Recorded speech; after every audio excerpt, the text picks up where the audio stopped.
This is Pre-Calculus Concept 33A. We're going to look at solving some trig equations, and we're going to start off with a couple that are a little bit simple and then gradually add some more difficult trig equations. Alright, so we're going to jump right in with an example, and number one here says solve the following: sine of x equals negative 1/2. So our task in this problem is to give all of the answers that make that statement true. And a good thing to think about here is your unit circle. I'm not going to draw a full unit circle, but I'm going to do a little sketch over here so we have something to look at. On my unit circle, and knowing those values now pretty well, we should be able to think about an angle whose sine, or y-coordinate, would be negative 1/2. And hopefully 7 pi over 6 comes to mind pretty quickly. And if you think about other angles, there's actually another one over here where the y-coordinate would be the exact same thing. So 11 pi over 6. So at first glance, there's two answers to this problem. But if I think a little bit deeper, and keep in mind that the unit circle really is only representative of one trip around the unit circle, I could actually think about other angles that are coterminal with the two angles that I've drawn right there. So a quick example might be something like this. If I started at the positive x-axis and I went all the way around the circle, and then ended up with the same terminal side, that's going to be a different size angle. That's going to be 7 pi over 6 plus one full trip around the circle, which would be 2 pi. And if I add those together, I end up with 19 pi over 6. Okay, and I could do the same thing on the other angle, 11 pi over 6, and go around the circle. In fact, I could go around the circle 3 times or 4 times or backwards. And so when you start thinking a little deeper, there's actually an infinite number of answers. The good news is there's a pretty easy way to represent that, and that is to take our original answer and simply add 2 pi n.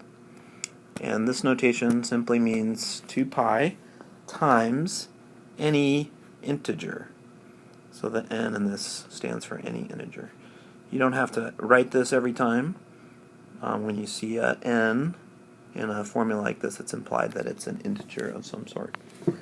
So 7 pi over 6 is an answer, but also is any angle that's 7 pi over 6 plus a certain integer number of times around the circle. Right? So if n was 3, I'd go 3 times around the circle. If n was a negative 6, I'd go backwards 6 times around the circle and then add 7 pi over 6.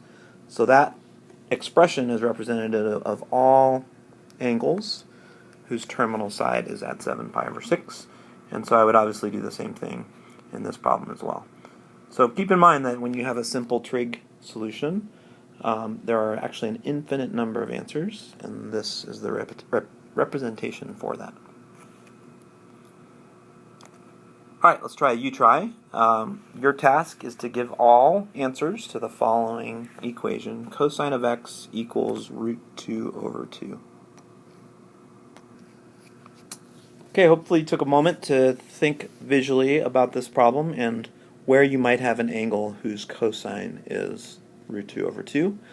Pi over 4 is one such angle in the first quadrant, but there's also another one in the fourth quadrant, which you could actually name a couple different ways, but 7 pi over 4 is what's shown there on your unit circle. Alright, and then again, remembering that there's actually an infinite number of answers, I would actually want to say that the solutions are pi over 4 plus 2 pi n and 7 pi over 4 plus 2 pi n. Those two statements represent all angles whose terminal side is the same as pi over 4 or 7 pi over 4. Alright, here's one that looks a little harder. The only difference here is I've got a little bit of algebraic work to do. There's also an additional thing here which looks like it's more complicated, but it's actually simpler because it's telling us let's limit our answers to simply one trip around the circle. So the good news here is I don't have to think about the infinite solutions, but rather just the solutions between 0 and 2 pi. And that's pretty typical that your trig equation problems will have a statement like that, which makes it quite a bit easier. You don't have to worry about the infinite case. Alright, so I'm going to move stuff around a little bit. I'm going to add 2 to both sides of this equation. And actually, sorry, let's back up a second. I want to kind of get the cosine on one side, so I'm actually going to subtract 3 cosine from both sides. And on the left side, that will go away, and I end up with negative 2 equals 2 cosine x minus 1. And then if I add 1 to both sides, I get negative 1 equals 2 cosine x. And finally, cosine x equals negative 1/2. So this process is very important. What we're doing is isolating the trig function. So maybe make a note to yourself that you want to isolate the trig function. And once I get to that stage, you're actually at the same stage you were in the last problem, where you basically have a simple trig expression, and you want to think about what the solutions are on your unit circle. And once again, we only have to worry about going around once. Okay, so if I go back up here to my picture and I think about the places where I'd have a cosine of negative 1/2, there's going to be a third quadrant answer, and there's going to be, a second quadrant answer and a third quadrant answer. 2 pi over 3 is the one in the second quadrant. 4 pi over 3 is the one in the third quadrant. Those unit circle values you learned last chapter do not go away. We're using those once again, this time kind of in a backwards way. So 2 pi over 3 is one solution, and 4 pi over 3 is another. Because of my constraint at the beginning here, those are my only 2 answers, and there's no other things to worry about. Okay, you try.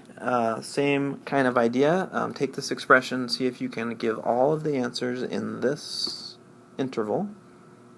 See what you can do. Alright, hopefully you remembered to isolate the variable, the trig function. So basically I want to get down to where I have sine of x all by itself. And in almost every case you're going to get a special value that's going to be familiar to you, and therefore your answer is going to be one of the special angles, or one or more of the special angles on the unit circle. Again, a picture I think helps a lot, so I have a first quadrant answer here and a second quadrant answer here. At both of those angles, the sine is root 3 over 2, and so my final solution is x equals pi over 3 and 2 pi over 3.